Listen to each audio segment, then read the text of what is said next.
में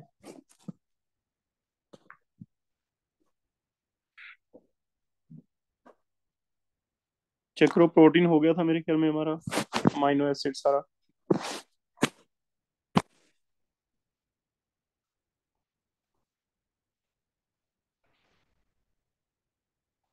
yes sir.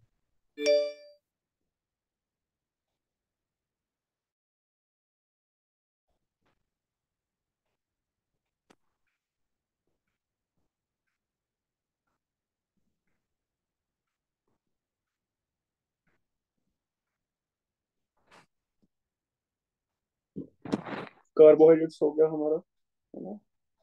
इनमें सारा पढ़ लिया, मोनोसेक्राइड, ओलिगोसेक्राइड, पॉलीसेक्राइड।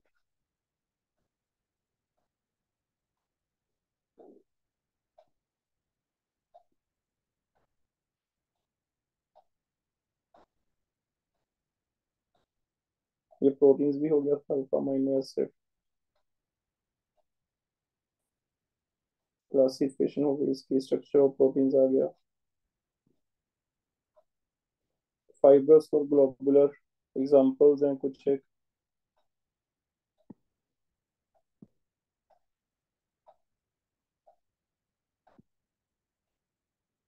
ये अंडरलाइन कर लेना। डीनेचुरेशन का टॉपिक हो गया था। एंजाइम्स बेटा हमने पढ़ा हुआ है। ये वाला टॉपिक हमने उसमें पढ़ लिया था, सरफेस केमिस्ट्री में। लॉक एंड की हाइपोथेसिस, इसके क्या क्या प्रॉपर्टीज हैं, ये सारा हमने कर लिया। एक तो विटामिन वाला, ये आपको लर्न करना है खुद। इसमें सिर्फ एग्जांपल याद करनी है। फैट सॉल्युबल और वाटर सॉल्युबल दो तरह के हैं।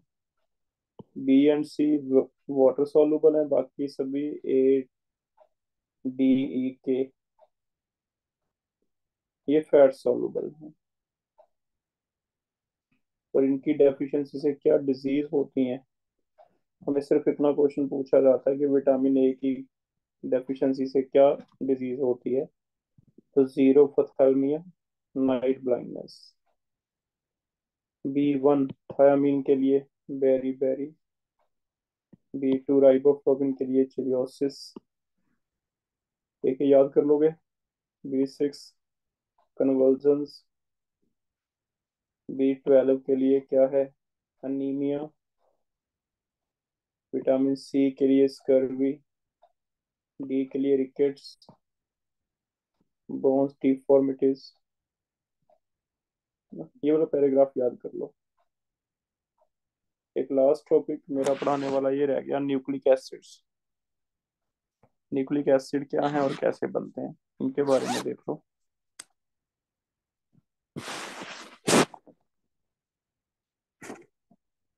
ये बेटा बायोमेट्रिक का पढ़ते हो, जिसमें स्टार्टिंग में लिखा हुआ है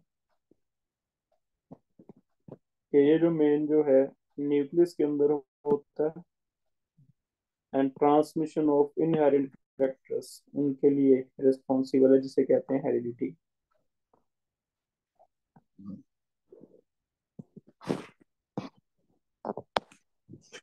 हेरिडिटी में क्रोमोसोम्स की वजह से होती है, जो प्रोटीन्स और न्यूक्लिक एसिड के मिलकर बने होते हैं।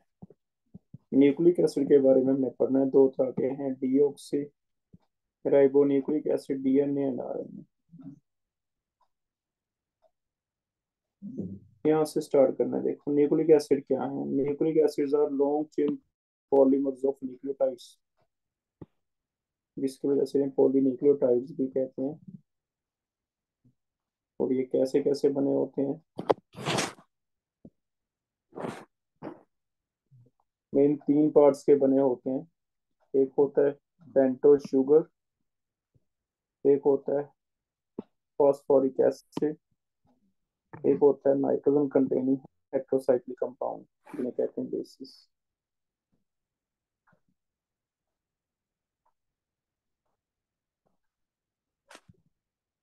पेंटोज शुगर कौन सी होती है, बीटा डी राइबोज होती है। बीटा का मतलब वही है, जैसे ओ एच ऊपर चला गया तो बीटा, नीचे आया तो अल्फा। जैसे फ्रक्टोज था, ऑलमोस्ट सिमिलर सा स्ट्रक्चर है, लेकिन ये 5 कार्बन का है।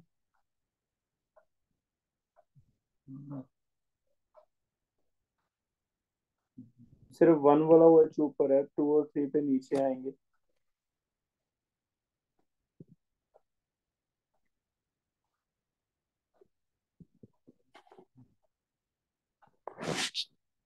हम पढ़ रहे हैं डीएनए एंड आरएनए के बारे में, पढ़ रहे हैं nucleic acid.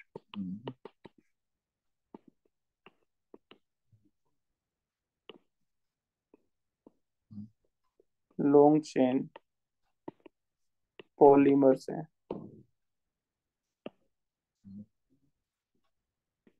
Polymers of nucleotides, जिन्हें हम पॉलीन्यूक्लियोटाइड भी कह देते हैं। और न्यूक्लियोटाइड क्या है?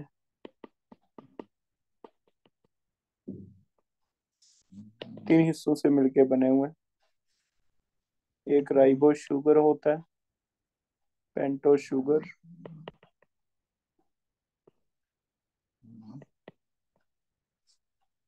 एक नाइट्रोजनस बेस रहता है, और एक फास्फोरिक एसिड होता है।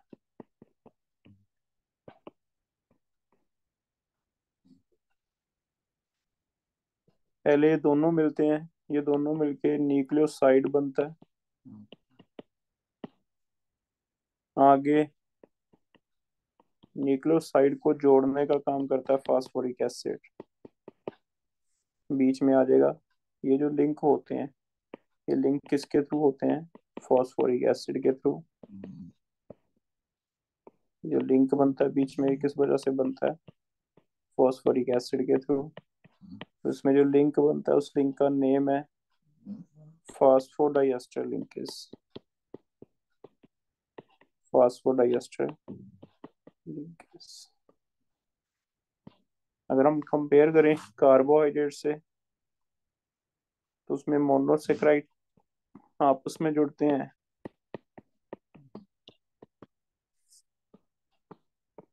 और बीच में लिंक कौन सा होता है? ग्लाइकोसिलिक।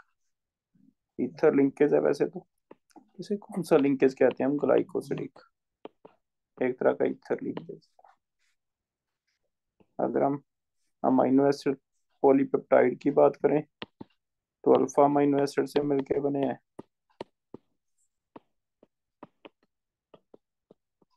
और अल्फा अमाइनो एसिड्स लिंक कौन सा बनता है बीच में, जिससे जुड़ते हैं? पेप्टाइड। पेप्टाइड एक तरह का अमाइड लिंकेज है। ऐसे ही आज हम पढ़ रहे हैं ये चेन्स कौन सी है? न्यूक्लियोटाइड, ये मिलके बनी है न्यूक्लियोसाइड से, और इस पे लिंक जो बनता है वो कौन सा है? फॉस्फोडाइएस्टर। दो एस्टर लिंकेज हैं, डाइएस्टर, और वो कैसे जुड़ता है उसे हम समझेंगे। जैसे इसका स्ट्रक्चर है, वैसे इसका स्ट्रक्चर अपने समझना ब्रीफ। लेकिन इसमें हमें मोनोसेक्राइड और अमाइनो एसिड जैसे एक यूनिट मिल जाता है, वैसे न्यूक्लियोसाइड एक यूनिट नहीं है, ये भी हमें खुद को बनाना पड़ेगा। ये दो चीजों से मिलके बनता है, एक इसमें पेंटो शुगर रहती है और एक नाइट्रोजन बेस रहता है। तो पहले हमें ये शुगर यूनिट्स बना लें, फिर समझेंगे जुड़ के चेन्स कैसे बनती हैं, फिर उनका प्राइमरी और सेकेंडरी स्ट्रक्चर जैसे बनता है।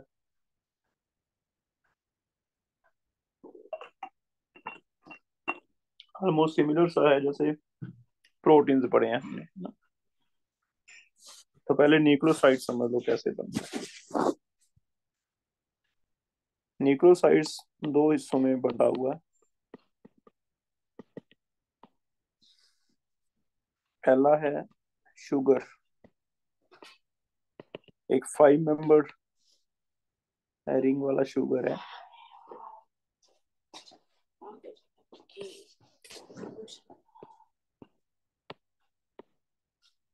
अल्फा बीटा सेम है बेटा, मोन म्यूटा रोटेशन दिखाएंगे नहीं दिखाएंगे, सारे सेम क्वेश्चंस हैं।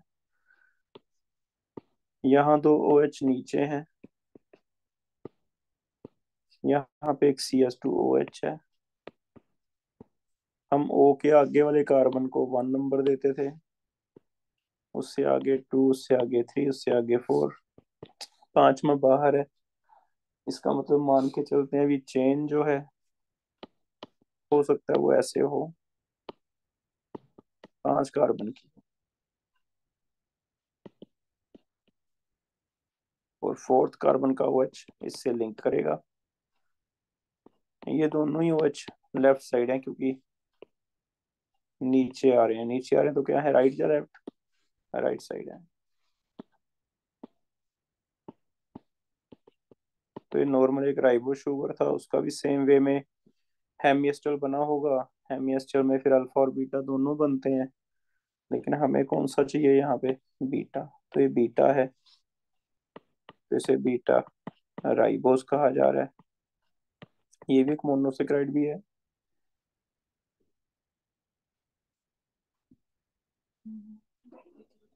दोनों टॉपिक आएंगे इसमें। रिड्यूसिंग शुगर है, क्योंकि यहाँ पे हेमी आ रहा है, ये वाला ओ के साथ वाला।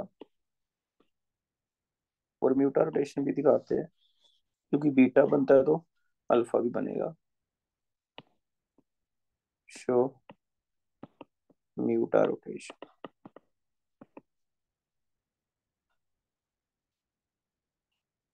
लेकिन एक डीएनए में अलग शुगर होता है, उसे कहते हैं 2 डीऑक्सी राइबोस।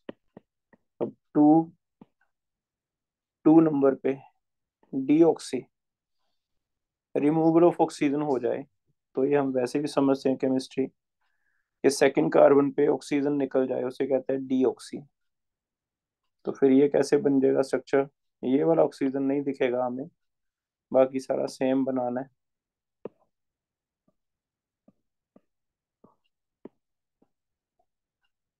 बीटा है ये भी, CH2OH वैसे का वैसे ही लगा हुआ है, यहाँ OH नीचे है, बस ये है ही नहीं, ये बीटा है, म्यूटारोटेशन दिखाएगा, हेमिएस्टल है, रिड्यूसिंग है, सारा सेम है। ये वाला डीएनए में होता है, ये किस में होता है, RNA। ठीक है। तो ये 2 शुगर रहते हैं। इस शुगर का ये वाला OH, C1 वाला, ये आगे नाइट्रोजनस बेस से जुड़ता है, जिससे आगे बॉन्ड बन जाता है। तो पहले न्यूक्लियोसाइड बनाएंगे, शुगर हैं 2, इससे आगे आता है नाइट्रोजनस बेस। सभी नाइट्रोजनस बेसेस में हेट्रोसाइक्लिक रिंग्स हैं, जिसमें मेन एक नाइट्रोजन रहेगा जिसपे NH रहेगा, और ये NH C1 के OH से मेन लिंक बनाएगा, HOH वाटर, ये आपस में जुड़ जाता है, जिसे क्या कहा जाएगा, न्यूक्लियोसाइड। और ये नाइट्रोजन बेसेस है कौन कौन से, रिंग्स कौन कौन सी हैं, ये आगे 2 तरह डिवाइड की हुई हैं। बड़ी रिंग्स हैं, जिन्हें कहा जाता है प्यूरिन्स। छोटी वाली रिंग्स हैं, जिन्हें क्या कहा जाता है, पायरीमिडीन्स।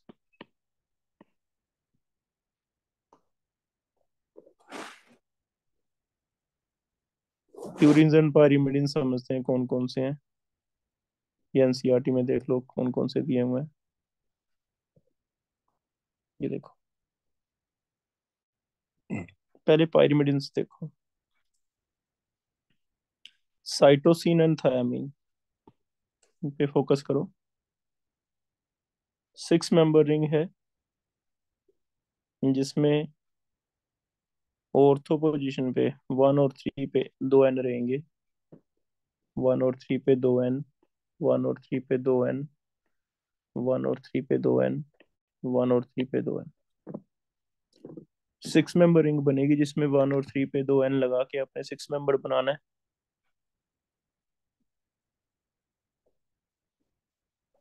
हेट्रोसाइक्लिक है।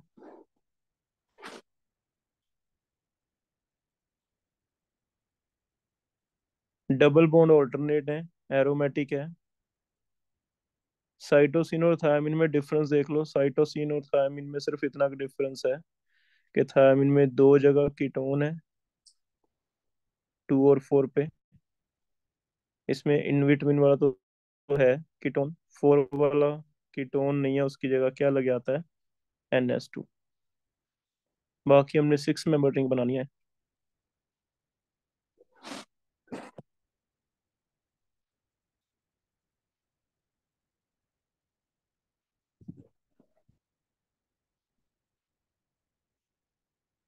पहले इसे बना लेते हैं एक बार।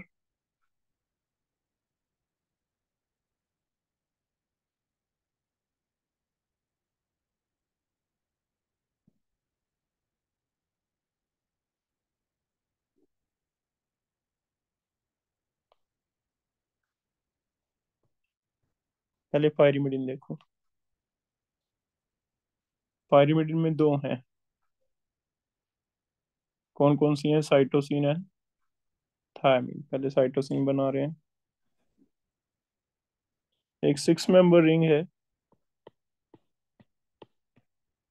जिसमें वन और थ्री पे,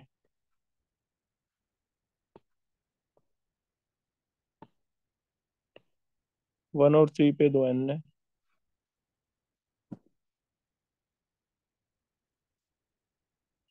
अगर दो जगह कीटोन है तो थायमीन है। एक जगह कीटोन की जगह NH2 है तो साइटोसिन है, तो ये साइटोसिन है, ये थायमीन है। ऑल्टरनेट डबल बॉन्ड बनाने हैं। यहाँ पे डबल बॉन्ड आ जाएगा,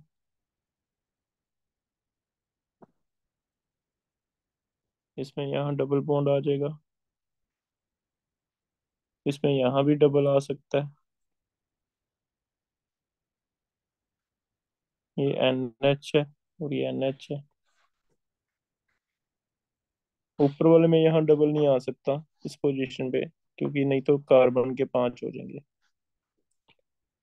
तो चेक करो, जैसे पायरीडीन होता था वैसा सा है। अब देखो एरोमेटिक दोनों है।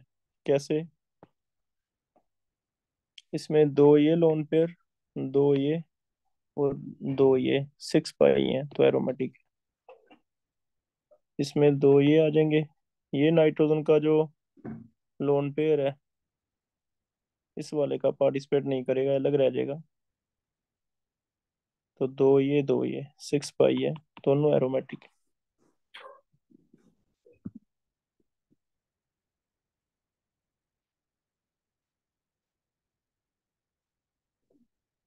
तो चेक करो, पहले साइटोसिन और थायमीन बना लेंगे हम। थायमीन में यहाँ पे एक अलग से मिथाइल लगा हुआ है, और अगर ये मिथाइल हटा देते हैं, अगर ये मिथाइल ना हो तो उसे कहते हैं यूरासिल।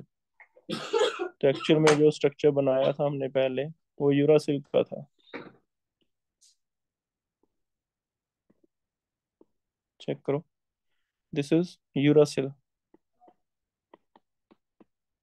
इसलिए कई बार थायमीन को मिथाइल यूरासिल भी बोला जाता है।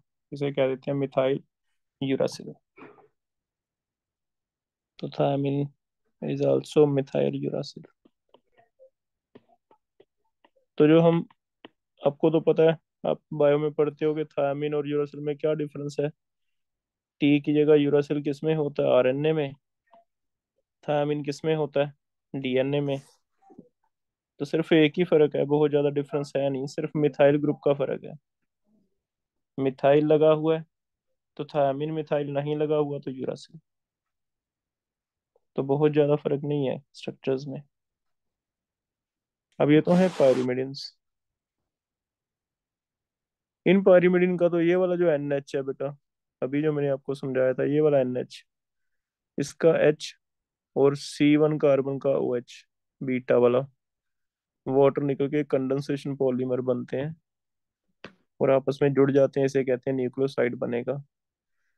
प्यूरिन्स लेकिन दो मेंबर रिंग है, इसमें एक फाइव मेंबर अलग से जुड़ जाता है, सिक्स मेंबर तो है ही है। और वो सिक्स आपने सिमिलर सा बनाना है कि वन और थ्री पे एन लगा के ऑल्टरनेट डबल बॉन्ड लगाएंगे, लेकिन इसके साथ साथ एक और फाइव मेंबर रिंग एक और जुड़ा हुआ है। और ये फाइव मेंबर रिंग में ऊपर और नीचे एन है।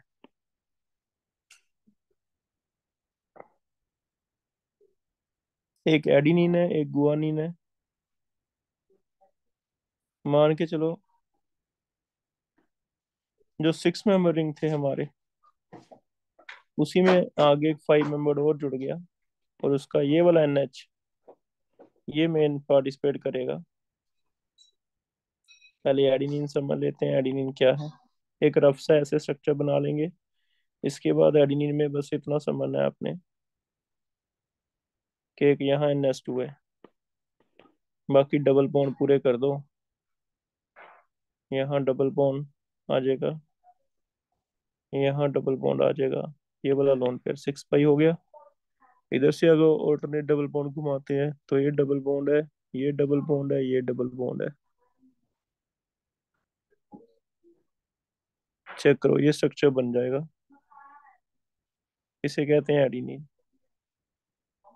तो एक 6 मेंबर तो बनानी बनानी है, साथ में 5 मेंबर और बना देनी है।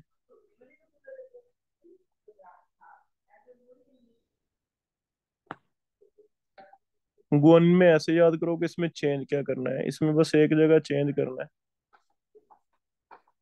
चेंज क्या करना है, ये वाला NH2 यहाँ पे ले जाओ मेटा पोजीशन पे, और इसकी जगह CO लगाना है। तो सेम स्ट्रक्चर मैं बना के दे रहा हूँ। एक 6 मेंबर रिंग, 6 पायरीमिडीन जैसी ही है, 1 और 3 पे N। एक साथ में 5 मेंबर रिंग। ऑल्टरनेट यहाँ से स्टार्ट करने हैं डबल बॉन्ड। ये रफ स्ट्रक्चर बना लिया। इसमें अगर आप ऊपर NH2 लगा दोगे फिर तो ये बन जाएगा एडिनिन। लेकिन अगर आप ये NH2 यहाँ लगा दोगे और यहाँ लगा दोगे C डबल बॉन्ड हो, तो हमें पता है C डबल बॉन्ड हो तभी लगेगा अगर ये डबल बॉन्ड ना हो, नहीं तो 5 तो बनेंगे नहीं। तो ये वाला स्ट्रक्चर जो बनता है, इस स्ट्रक्चर को क्या कहते हैं, गुआनिन। तो पहले एडिनिन बना लो एक बार रफ में। एडिनिन के साथ गुआनिन बना लो। एरोमेटिक है सारे के सारे, 6 पाई रिंग्स हैं। इसमें 6 पाई में ये वाला लोन पेयर बीच में पार्टिसिपेट करेगा। ये 2 पाई, ये 2 पाई और ये 2 पाई, 6 पाई है। इसमें ये वाला लोन पेयर पार्टिसिपेट करेगा।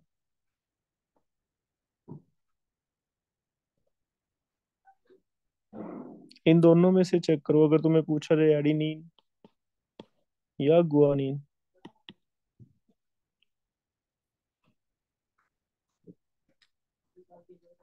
ये वाला N ऐसे नंबर लिख के दे दिया, और आपको कह दे कौन सा N ज्यादा बेसिक है, तो बता सकते हो नीचे वाला 1 डैश गुआनिन अडेनिन। का अडेनिन। एडेनिन। तो कुछ ऐसे क्वेश्चन पूछे जाएंगे हमें केमिस्ट्री बेस्ड। दोनों में ये वाला लिंकेज देख लो, ये सबसे ज्यादा बेसिक वाला नाइट्रोजन होने वाला है।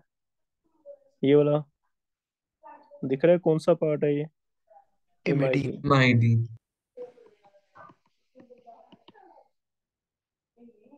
ठीक है, तो ऐसे हो जाते हैं। अब हमें ये तो समझ आ गया, अब ये सारे जो स्ट्रक्चर्स हैं इनमें प्यूरिन्स में तो 5 मेंबर का NH जुड़ेगा C1 KOH से। पायरीमिडिन में 6 मेंबर का NH जुड़ेगा। ये पहले एक बार न्यूक्लियोसाइड बना लेंगे। तो पहले न्यूक्लियोसाइड हमारा बन गया। न्यूक्लियोसाइड एक रफ ऐसे शुगर है। शुगर का बाकी अंडरस्टूड कर लेते हैं, सिर्फ यहाँ पे OH। इसे जनरल दिखा सकते हो आप कि यहाँ NH है, चाहे वो 6 मेंबर है पायरीमिडिन, चाहे वो प्यूरिन है। आपको H और OH वाटर यहाँ से निकालना है, कंडेंसेशन हो जाएगी, और ये आपस में जुड़ के जो स्ट्रक्चर बनेगा उसमें एक शुगर आ जाएगी। और यहाँ ऐसे दिखाया जाता है, इसे लिख देते हैं नाइट्रोजनस बेस। ठीक है, N के थ्रू लिंक होता है। इस स्ट्रक्चर को हम कहते हैं न्यूक्लियोसाइड। तो अब न्यूक्लियोसाइड को मैं सिर्फ इतना लिखने वाला हूँ, या नाइट्रोजनस बेसिस में एडिनिन हो सकता है, गुआनिन हो सकता है, साइटोसिन हो सकता है, थायमिन हो सकता है। अगर आरएनए होगा तो थायमिन नहीं होगा, थायमिन की जगह क्या होगा? यूरासिल। जो भी वो कहेगा, मान लो मुझे कहता है भी स्ट्रक्चर बना के दिखाओ साइटोसिन कैसे जुड़ता है राइबोस शुगर से, तो मैं साइटोसिन का स्ट्रक्चर यहाँ से उठा लेना है, ये वाला, राइबोस के साथ C1 कार्बन पे जोड़ देना है। ठीक है, यहाँ तक चेक करो। पाइरिमिडीन याद करो, साइटोसिन एंड थायमिन। साइटोसिन और थायमिन में से चेक करो किसमें इमाइडीन है, कौन सा ज्यादा बेसिक है। इमाइडीन ग्रुप साइटोसिन। साइटोसिन। तो साइटोसिन इज मोर बेसिक, क्योंकि इमाइडीन ग्रुप है मोर बेसिक। ये वाला ग्रुप देखो, ये इमाइडीन ग्रुप है।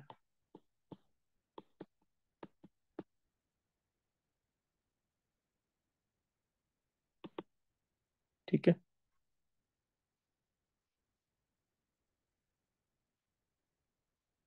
ये न्यूक्लियोसाइड बन गया। अब हम इन्हें चेन को जोड़ते हैं आगे, न्यूक्लियोटाइड्स कैसे बनते हैं।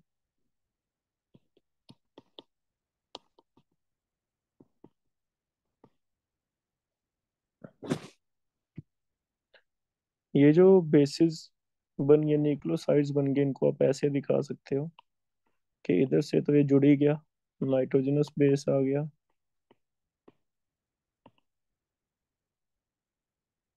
ये वाले OH अंडरस्टूड कर लेंगे कि यहाँ पे OH लगे हैं। अगर DNA है तो ये वाला OH हटा देना, अगर RNA है तो ये लगा देना, है ना। तो मैंने राइबोज लिया। अब यहाँ जो CH2OH है,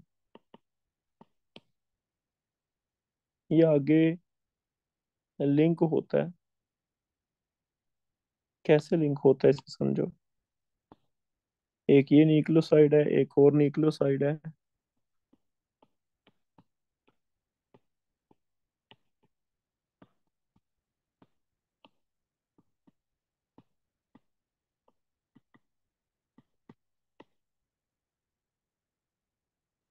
एक न्यूक्लियोसाइड जो बना है उसका C5, दूसरा न्यूक्लियोसाइड जो बना है ये C1, ये C2, ये C3, इसका C3। इन दोनों को आपस में बांधने का काम करता है फास्फोरिक एसिड। और हमें पता है कोई भी एसिड और अल्कोहल, एक एसिड आ जाए एक अल्कोहल आ जाए, चाहे वो एसिड कोई भी हो, उनमें जो लिंक बनता है उसे कहते हैं एस्टर। तो एक एस्टर लिंकेज बनने वाला है। और वो एस्टर लिंकेज ऐसे बनेगा कि इसके 3 OH हैं, एसिड का OH निकलता है हमेशा उल्टा होता है, अल्कोहल का निकलेगा H। अगर यहाँ मैं O18 लगा के दे दूँ तो O18 यहीं पे रुकेगा, ये वाला OH और इसका H। एक OH फ्री बच जाता है, दो जो हैं वो लिंक बना लेते हैं। और ये जो लिंकेज बनता है इसे कहते हैं, क्योंकि दो एस्टर बने हैं, एक ऊपर एक नीचे, इसे कहते हैं डाई एस्टर। बनाया किसने है? फास्फोरिक एसिड ने। तो इसे कहते हैं फास्फोडाई एस्टर लिंकेज, जिससे न्यूक्लियोसाइड आपस में जुड़ने लग जाएंगे और चेन बनने लग जाएगी लंबी।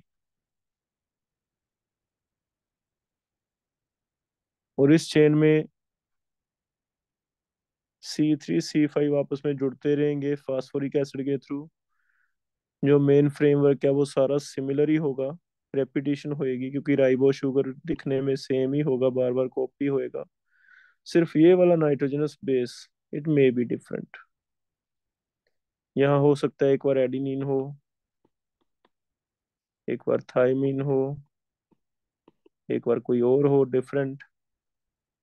इसका मतलब इसे हम मेन जो फ्रेमवर्क है उसे हम सीधा ऐसे भी दिखा सकते हैं कि चेन जुड़ गई। अंडरस्टूड हो गया कि चेन बनी किस किस की है? राइबो शुगर की और दो राइबो शुगर आपस में जुड़े कैसे हैं? फास्फोडाइएस्टर लिंकेज से 3 और 5 वाले कार्बन। ये सारा सिमिलर सा स्ट्रक्चर है, इसे हम ऐसे दिखा देंगे, और इसके ऊपर जो मेन डिफरेंस होगा वो किसका होगा? नाइट्रोजनस बेसिस का। और नाइट्रोजन बेसिस कौन कौन से हैं वो लिखते जाएंगे। ए है तो एडिनिन, थायमिन है तो टी, साइटोसिन है तो सी, गुआनिन है तो जी।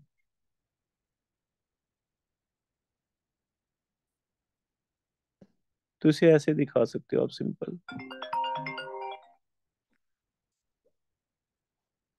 कि वही वाला राइबो शुगर दोबारा दोबारा रिपीट होगा बेटा। फास्फोडाइएस्टर भी बीच में समझ आ गया, ये भी बार बार रिपीट होगा। 5-3 कार्बन लिंक होंगे। मेन सारा फ्रेमवर्क जो है बार बार रेपिटेशन होती जाएगी, सिर्फ एक चीज चेंज होएगी, नाइट्रोजन स्पेस। तो फिर से समझो, पहले आपको शुगर देखना है, राइबोज बनानी देखनी है। शुगर के बाद नाइट्रोजन बेसेस देखने हैं, प्यूरिन्स एंड पाइरिमिडिन्स। शुगर जुड़ता कैसे है? C1 इसका और इसका NH, कंडेंसेशन हो जाती है, ये जुड़ जाते हैं, न्यूक्लियोसाइड बन जाते हैं। न्यूक्लियोसाइड्स आगे फास्फोरिक एसिड के थ्रू आपस में लिंक होते हैं, एक का 3 कार्बन, एक का 5, दो अल्कोहल फास्फोरिक एसिड के साथ डाइएस्टर लिंकेज बनाते हैं, जिसको कहते हैं फास्फोडाइएस्टर लिंकेज। क्योंकि वो सारा फ्रेमवर्क बार बार रिपीट होगा, सेम होगा, तो उसे हम सिंपल चेन दिखा देते हैं। एक चीज का फर्क होगा नाइट्रोजन बेस का, उसमें ए है, टी है, सी है, क्या है वो दिखाते रहते हैं।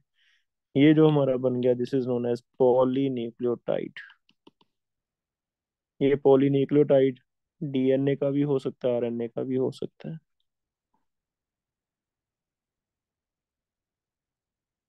तो nucleosides are exactly similar to monosaccharides या अमीनो एसिड्स। जैसे अमीनो एसिड जुड़े हैं या मोनोसेक्राइड जुड़े हैं, वैसा सा स्ट्रक्चर है न्यूक्लियोसाइड। फर्क ये है कि एक्स्ट्रा फास्फोरिक एसिड डालना पड़ता है, इसलिए जो इसका मोनोमर है उसे न्यूक्लियोटाइड कहा जाता है, न्यूक्लियोसाइड नहीं बोला जाता।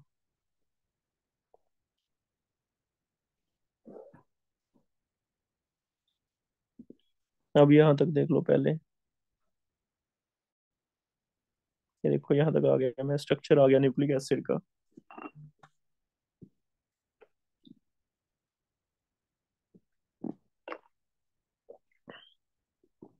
यहाँ तक समझ आ गया। ये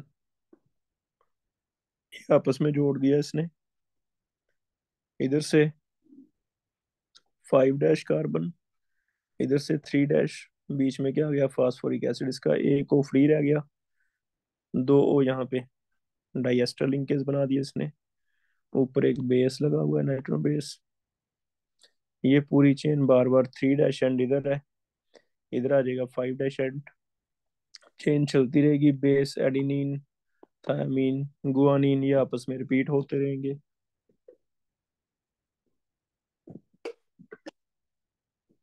डाई न्यूक्लियोटाइड 2 से जोड़ के ट्राई न्यूक्लियोटाइड 3 से जोड़ लो, पॉली न्यूक्लियोटाइड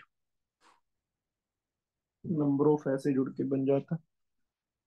ये जो चेन है, इसका आगे स्ट्रक्चर दो तरह का है, प्राइमरी एंड सेकेंडरी।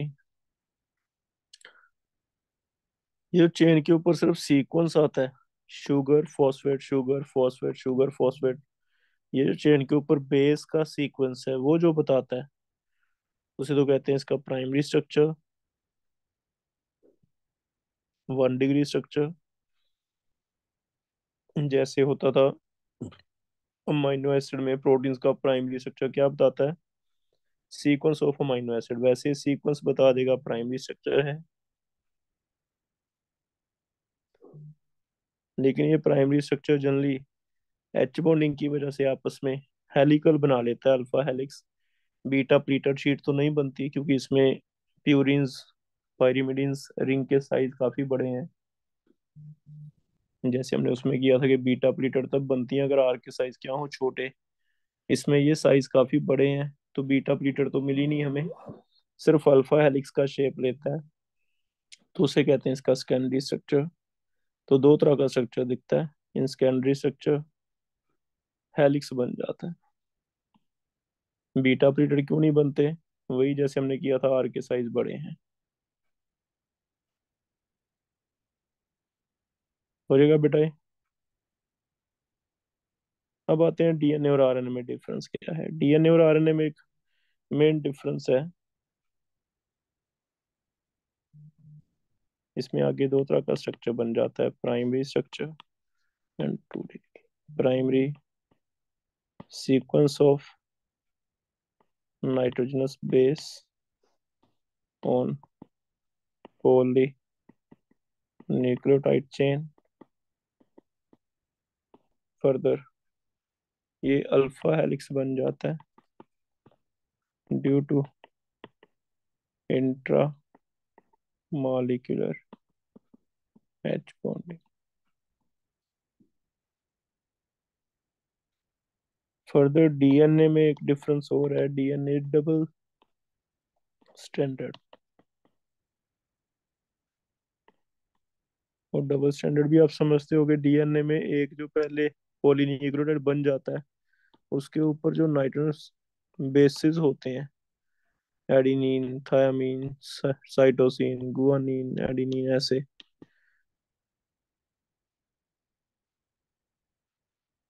डीएनए में एक और स्टैंड बन जाता है, डबल स्टैंड हो जाता है, और दो स्टैंड आपस में जुड़ जाते हैं। और जुड़ने के लिए एक बेस पेयरिंग रूल है, जिसे चारगफ रूल भी कहते हैं। और वो ये कहता है कि एक प्यूरिन है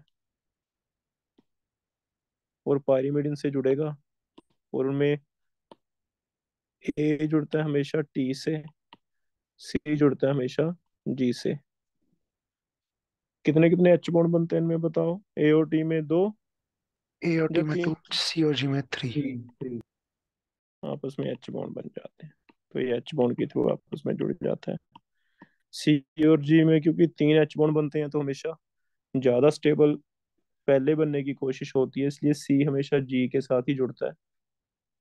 तो ए को फिर एडजस्टमेंट करनी पड़ती है टी के साथ, क्योंकि जितने भी सी हैं वो हमेशा तीन एच बॉन्ड बना के ज्यादा स्टेबल स्ट्रक्चर बनाएंगे, जी के साथ ही जुड़ेंगे। ए और टी बना नहीं सकते तीन, तो फिर जो रहे होते हैं वो दो दो बना के जुड़ते हैं। इसीलिए हमेशा number of purines, sum of purines इसके इक्वल होगा सम ऑफ पायरीमिडिन्स, क्योंकि जितने प्यूरिन्स हैं उतने ही पायरीमिडिन्स। लेकिन ये सिर्फ डीएनए में होता है। ए के अगेंस्ट टी आएगा, दूसरे स्टैंड पे टी के अगेंस्ट ए, सी के अगेंस्ट जी, जी के अगेंस्ट सी।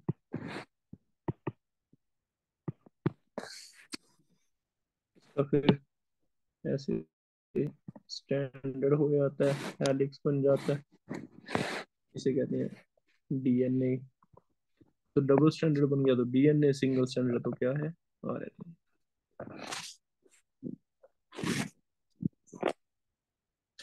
बेटा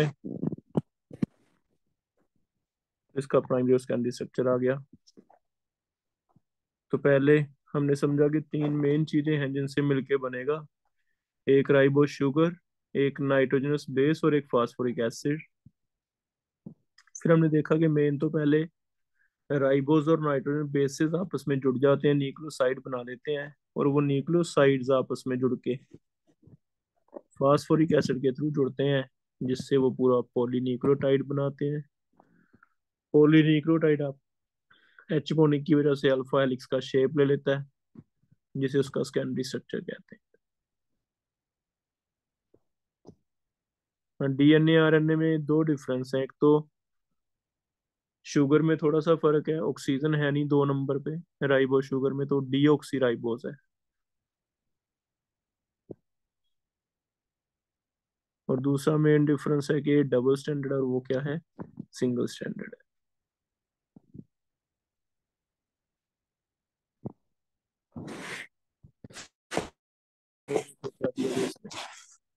ये डबल स्टैंडर्ड का स्ट्रक्चर आपने उसमें ज्यादा अच्छी तरह पढ़ा होगा, बायोलॉजी में। वॉटसन क्रिक मॉडल जो आता है ना, वो यहाँ तो नहीं लिखा इतना।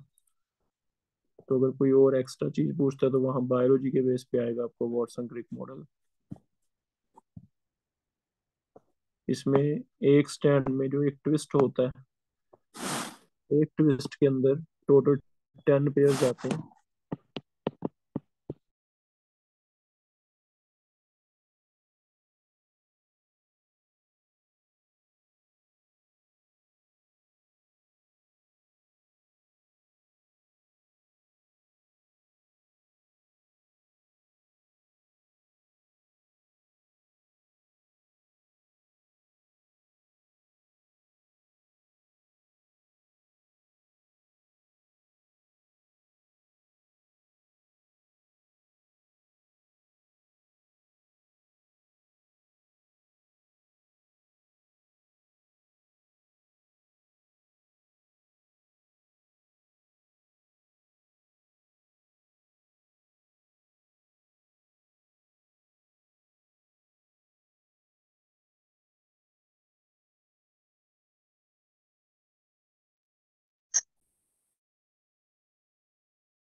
चेक करना बेटा, मैंने पढ़ा दिया सारा।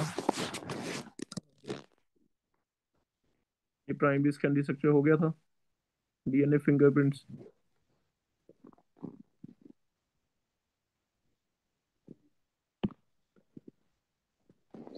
कहाँ प्रॉब्लम आई थी क्लास में? सर जब आप डीएनए। सर 10 देख प्राइमरी रहे थे। सेकेंडरी स्ट्रक्चर बता रहे थे आप। ये डीएनए, ये बता दिया था सारा primary secondary structure. Yes sir. Base pairs हैं, एक में 10 बेस पेयर्स हैं, सेम विड्थ है, ये सारा हो गया था। यस सर, यहीं पे बंद हुए थे। तो बस इसमें तो मैं कह रहा था यही वाला इतना ही दिया हुआ है। आगे इसके जो वेरियस फंक्शंस हैं, जो आप बायो में पढ़ते हो, ट्रांसलेशन, ट्रांसक्रिप्शन, वो हमारी डिटेल नहीं है। हमें सिर्फ इतना दिया हुआ है डीएनए फिंगरप्रिंट्स में काम आता है। जैसे हमारे इंडिविजुअल के फिंगरप्रिंट्स हैं जो यूनिक होते हैं और इंडिविजुअल को पहचान करने में हेल्प करते हैं, वैसे ही डीएनए के ऊपर ये जो सीक्वेंस होता है बेस पेयर्स का, वो किसी पर्सन का अलग से यूनिक होता है। तो उसके डीएनए का ये सीक्वेंस देख के हम पहचान सकते हैं, अभी उस पर्टिकुलर पर्सन के बारे में पता लगा सकते हैं। क्रिमिनल आइडेंटिफाई करने में, पैटर्निटी इशू है कोई, क्योंकि पेरेंट और चाइल्ड का डीएनए भी सेम होगा, सीक्वेंस उसी से रेप्लिकेट होके बनता है। डेड बॉडीज पहचान करने में, तो इनमें हमें हेल्पफुल है डीएनए फिंगरप्रिंटिंग। बाकी फंक्शन इसके डीएनए के कंट्रोल हाउस है, मेन सारा लिखा हुआ है। जेनेटिक इंफॉर्मेशन है, आइडेंटिटी के लिए आ गया, सेल्फ डुप्लीकेशन कर सकता है। Another important function is protein synthesis, main ये करता है। जितने भी प्रोटीन है, इंसुलिन बनना है मान लो बॉडी में, तो इंसुलिन की इंफॉर्मेशन भी डीएनए में छुपी हुई है। डीएनए का एक पर्टिकुलर फ्रैगमेंट, जिसे हम जीन कहते हैं, वो एक पर्टिकुलर प्रोटीन को सिंथेसाइज करता है। जैसे इंसुलिन है, एक पर्टिकुलर प्रोटीन है, तो एक पर्टिकुलर फ्रैगमेंट के ऊपर, जैसे इंसुलिन में 51 अमाइनो एसिड है, तो 51 इंटू 3, 153 बेस सीक्वेंस का जो एक हिस्सा है, उसे हम जीन कहते हैं। वो जीन रिस्पॉन्सिबल है कि इंसुलिन बनेगा या नहीं बॉडी में। तो वो पेशेंट डायबिटिक होगा नहीं होगा, वो सारा इस पे डिपेंड करता है, डीएनए पे। तो प्रोटीन सिंथेसिस में हेल्पफुल है, आरएनए सिंथेसाइज करने में भी हेल्पफुल है।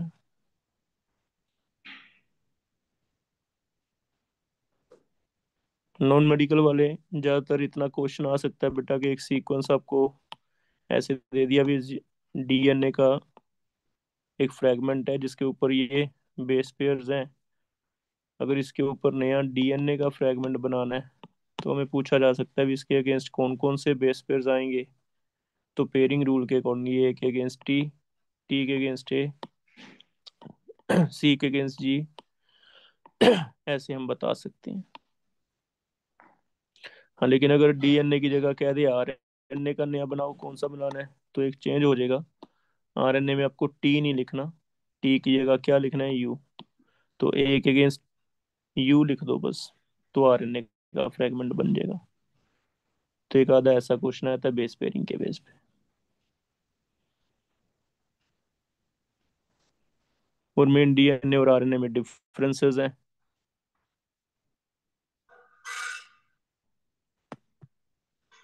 डीएनए एंड आरएनए, ज्यादातर जो क्वेश्चन में पूछे जाते हैं, बोर्ड में पूछा होता है डीएनए और आरएनए का डिफरेंस। तो हमें पता है इसमें शुगर कौन सी है, 2 डीऑक्सीराइबोस। इसमें शुगर कौन सी है, राइबोस। इसमें थायामीन होता है पायरिमिडिन में, इसमें thiamine is replaced by uracil. बताओ यूरासिल, थायामीन का कितना वेट ज्यादा है यूरासिल से, मोलर वेट कितने ग्राम ज्यादा है? तो एक सी एस थ्री 15। ज्यादा है। एक सी एस थ्री का वेट देख लो। एक सी एस थ्री में एक एच तो लगा ही हुआ था, एच हट के ही लगा है, तो मान के चलो CS2 जितना ज्यादा है, 14। 14 ग्राम ज्यादा है। और क्या क्या डिफरेंसेस कर सकते हैं DNA और RNA में? ये डबल स्टैंडर्ड है, DNA is double standard, RNA is single standard. और कोई डिफरेंस कर सकते हैं DNA RNA में?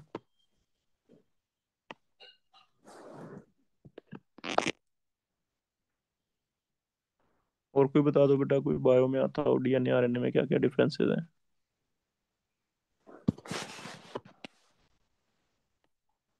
डबल स्टैंडर्ड है, ये सिंगल स्टैंडर्ड है। सेल्फ रिप्लिकेट कर सकते हैं दोनों?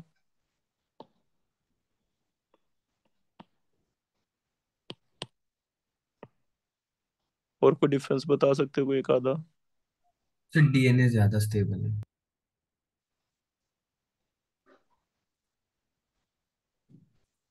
ऐसा लिख दें बेटा, DNA मोर स्टेबल है। Yes yes. सर। आरएनए ज्यादा रिएक्ट। ये ज्यादा रिएक्टिव है। सेल्फ रेप्लिकेट दोनों कर लेते हैं, या अकेला DNA का ये होता है सेल्फ रेप्लिकेशन?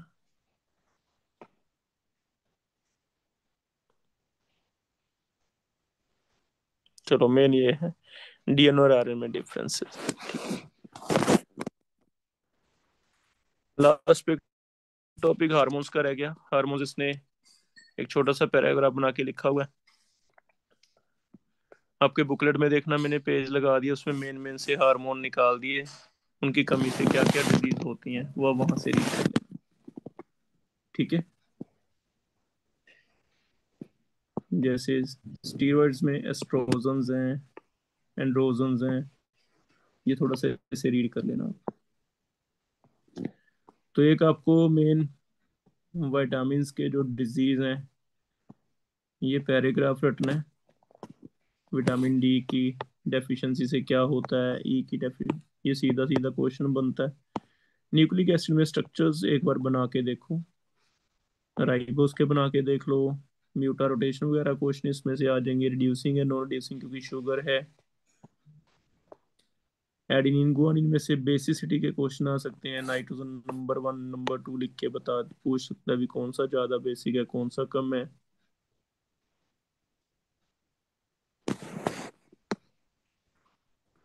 बाकी ये बनता कैसे है, फॉस्फोडाइएस्टर लिंकेज है। स्ट्रक्चर बेस्ड ही आएगा हमें केमिस्ट्री में अगर क्वेश्चन आता है तो। हो जाएगा, फिर कर लोगे इसे?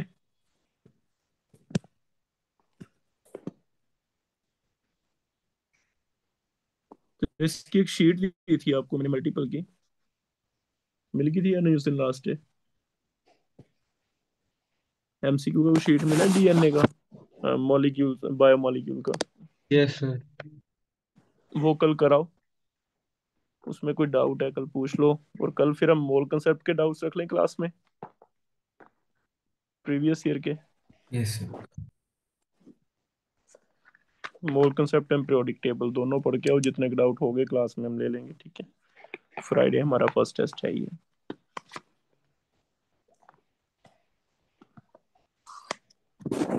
ठीक है बेटा, बुकलेट भी ले आओ कल, उसमें से रीड कर लो। कुछ और मेरे से पूछना हो केमिस्ट्री के रिगार्डिंग तो इसमें से पूछ लेना। बायो वाला नहीं है हमारे सिलेबस में, तुमको ट्रांसलेशन क्या है, ट्रांसक्रिप्शन क्या है, कोडोन्स क्या है, दिया नहीं हुआ देखो एनसीईआरटी में। सर इतना हॉर्मोन्स करने हैं, हॉर्मोन्स करने हैं सर। हाँ बेटा, मैंने कहा ये देखो लास्ट पे अंडरलाइन भी किए हैं, है सिलेबस में। थोड़ा सा ही है, जैसे एपिनेफ्राइन, नोर एपिनेफ्राइन, है ना, ये क्या करते हैं थोड़ा बहुत लिखा हुआ है। थायरोक्सिन थायराइड से वो प्रोड्यूस होता है।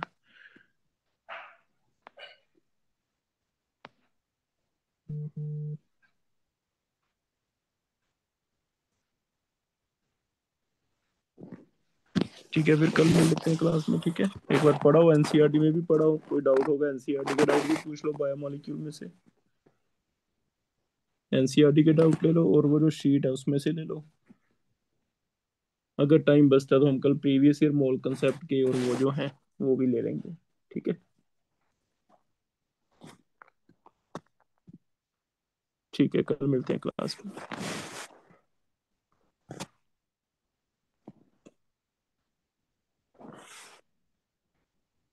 कर देता हूँ बेटा, नोट शेयर कर देता हूँ।